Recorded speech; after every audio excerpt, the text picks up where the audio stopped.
Bentornati a tutti in questo nuovo video. In questo video, a grande richiesta, andrò a fare un video un po' particolare dove andremo a fare un pure sound, ovvero un video dedicato esclusivamente al suono della Honda Civic Turbo qua dietro, perché tante persone mi hanno scritto e mi hanno detto caspita, però ci vogliono più video da fuori, vogliamo sentire la Civic scannare, la Civic tirare le marce. Allora ho deciso di almeno provare a fare questo video con un po' di pure sound, ovvero il suono un po' che fa la Civic e tutto il resto.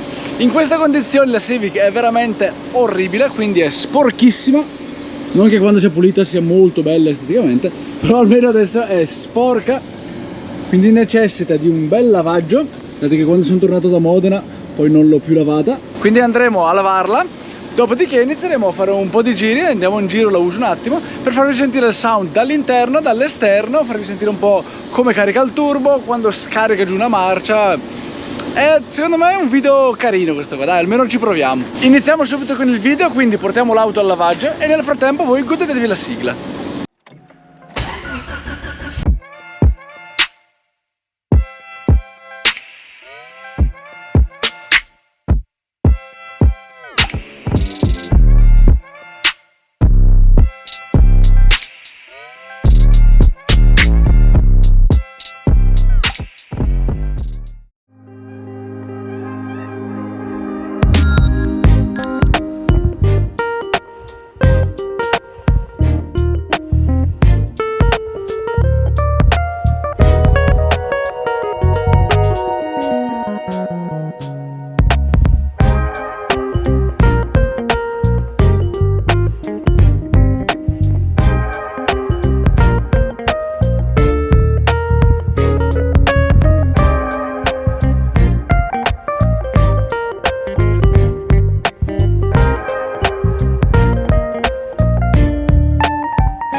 Eccoci finalmente rientrati al capannone, abbiamo fatto un bel viaggettino in Messico, l'auto si è comportata bene, come avete visto anche nei video, è abbastanza difficile da controllare ed è un po' birichina, va un po' dove vuole lei.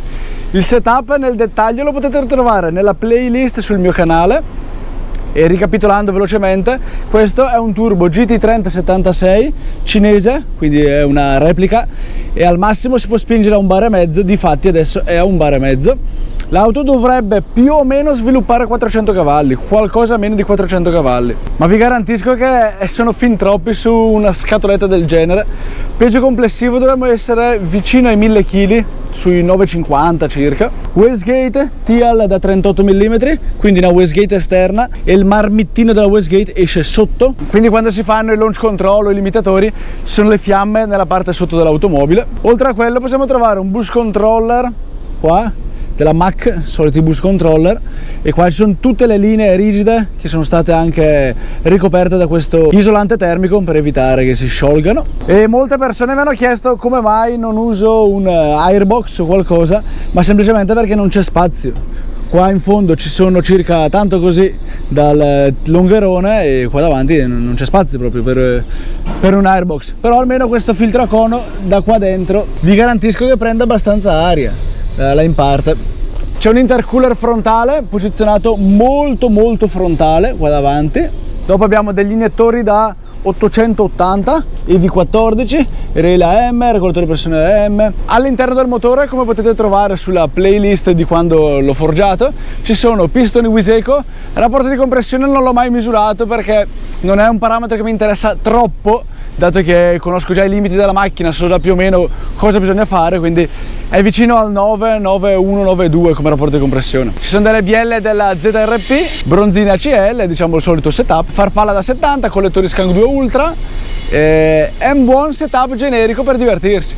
Il cambio è un cambio originale, c'è una frizione competition clutch stage 4, e il cambio sono state messe la quarta e la quinta marcia della Integra, che sono molto più lunghe. Velocità di punta intorno ai 9000 giri di quinta marcia, dovrebbe essere attorno ai 260-270 km/h di GPS, quindi è una velocità veramente elevata. Non sono mai arrivato a quelle velocità perché appunto devo affinare un attimino la mappa, perché vi farò vedere più avanti. Ci sono delle GT troppo alte e devo cambiare carburante. Con la 180 anni non si riescono a tirare tranquillamente le marce fino al limitatore in quinta. Il resto del setup, l'auto monta delle R888R all'anteriore qua, e sono da 195, e al posteriore invece ho su delle Nankang sempre da 195, e nonostante siano anche un po' basse di pressioni l'auto tende comunque un po' a sgommare. Qua troviamo dei freni Integra da 282 all'anteriore e freni Integra da 262 al posteriore, che sono diciamo il setup più grande che ci sta nei cerchi da 15.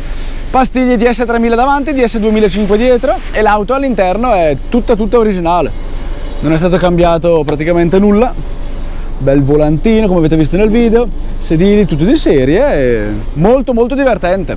Per un utilizzo intenso in pista assolutamente non va bene questo setup, perché è troppo nervosa, troppo cattiva, continua ad andare a destra e a sinistra, si farebbe fatica a fare un buon tempo sul giro. Per fare un buon tempo sul giro vi consiglio un K20 aspirato. Infatti là in fondo c'è una Civic che dovrò fare K20 aspirato più avanti, lo so, sono più di un anno che le rimando, però arriverà anche quella. E questa è principalmente fatta per andare sul dritto, comunque tangenziale o anche giri tranquilli. Difatti monta un assetto BC Racing tarato sul morbido, e ho rimosso le barre antirolie sia anteriori che posteriore per ridurre il peso. Poi un paio di boccole in poliuretano qua e là, perché ovviamente quelle non mancano mai. Questo video non so bene come sia uscito, e soprattutto non ho mai fatto questo tipo di video di pure sound, ovvero facendo sentire un po' il suono dell'auto da dentro, da fuori e tutto, e spero vi sia piaciuto. Non so nemmeno quanto sia durato perché davvero è la mia prima volta. Fatemi sapere qua sotto nei commenti cosa ne pensate del sound dell'auto e di questa tipologia di video. Iscrivetevi al canale per continuare a seguire le vicende della Civic Turbo, BMW da Drift, Doblone e tutto il resto, e ci vediamo al prossimo video allora. Ciao a tutti ragazzi!